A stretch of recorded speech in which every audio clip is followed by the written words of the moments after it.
wabarakatuh. Alhamdulillahirrahmanirrahim. Wabihi nasta'inu ala umuri dunya waddin wa ala alihi wa sahbihi ajma'in. Alhamdulillahirrahmanirrahim. Pada kesempatan siang hari ini kita masih diberikan nikmat Islam, nikmat sehat, serta nikmat panjang umur, sehingga kita masih dipertemukan di bulan suci Ramadan ini selamat menjalankan ibadah puasa. Salawat serta salam tak lupa kita curah limpahkan kepada junjungan alam yakni Habib wa Nabi Muhammad sallallahu alaihi wasallam.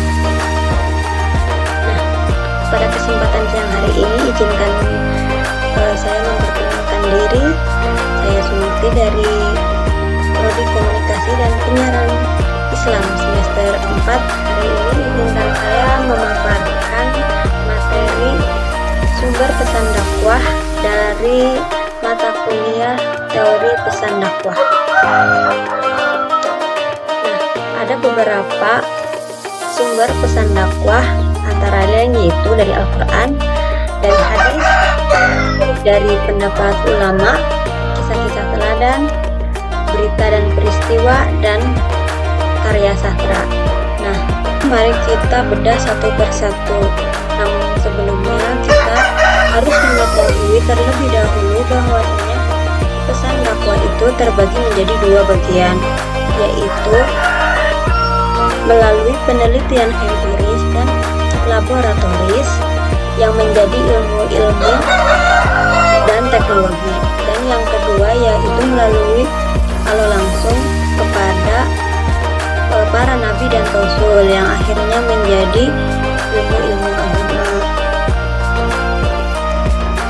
Hal ini tercantum dalam ayat suci Al-Quran surat Al-Jumu'ah ayat 2 yang artinya, dialah yang mengutus kepada kaum yang buta huruf seorang rasul di antara mereka yang membacakan ayat-ayatnya kepada mereka, mensucikan mereka, dan mengajarkan mereka kitab dan hikmah atau as-sunnah.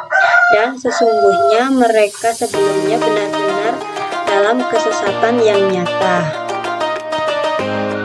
Nah, untuk pesan dakwah yang pertama yaitu melalui Al-Quran dalam surat Al-Baqarah ayat 2 yang berbunyi, Bismillahirrahmanirrahim, Zalikal kitabul la raiba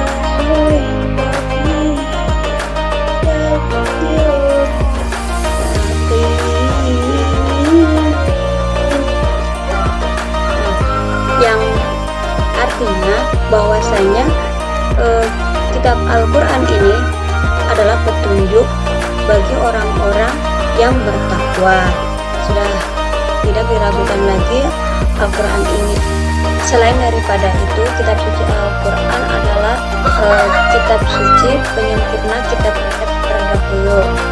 Nah, namun mempelajari Al-Quran dimulai dari membaca, menulis, menerjemahkan, serta menafsirkan ayat-ayat sehingga dapat dipahami dan diamalkan.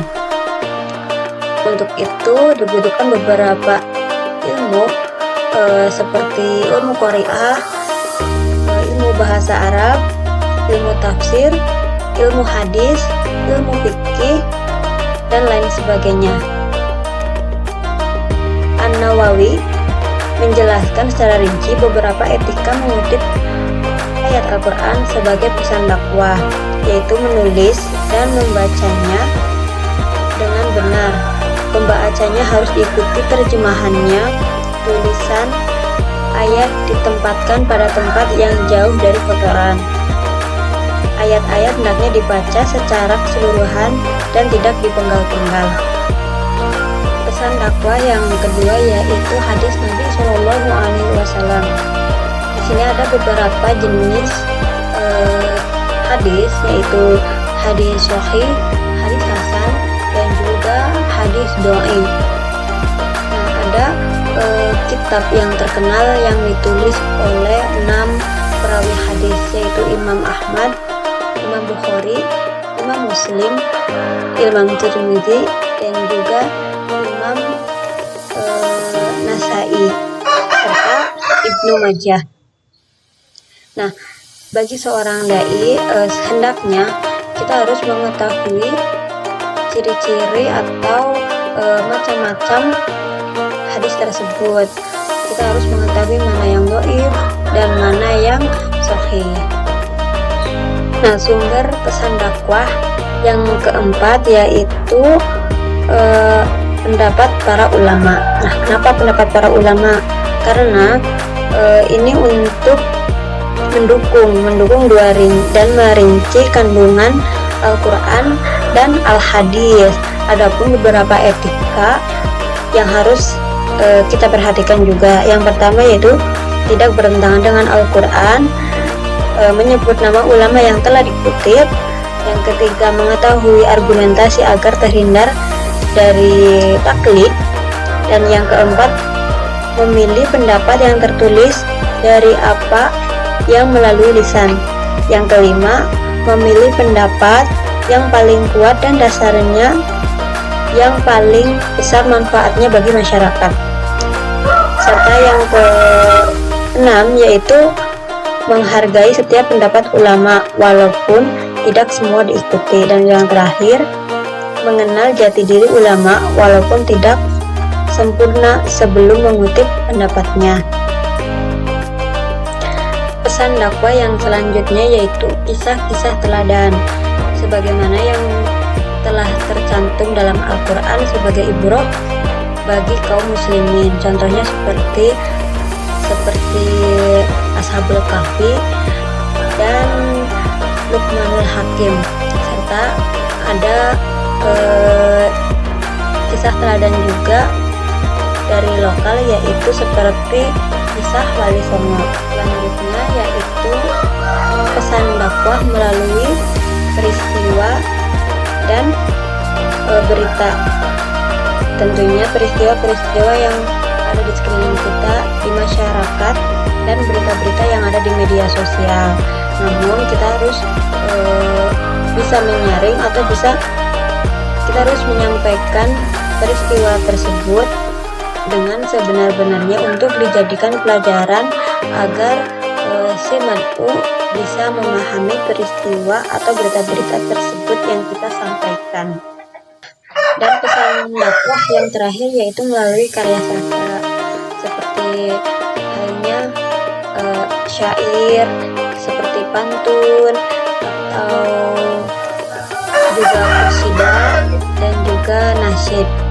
Nah, contohnya seperti yang dibawakan oleh para wali atau wali songo zaman dahulu.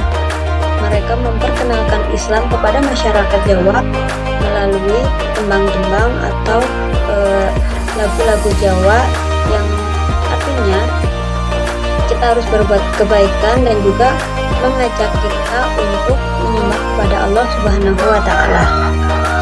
Mungkin cukup sekian yang dapat saya sampaikan. Kurang lebihnya saya mohon maaf atas segala kesalahan. Sekian, billahi taufiq wal hidayah. Wassalamualaikum warahmatullahi wabarakatuh.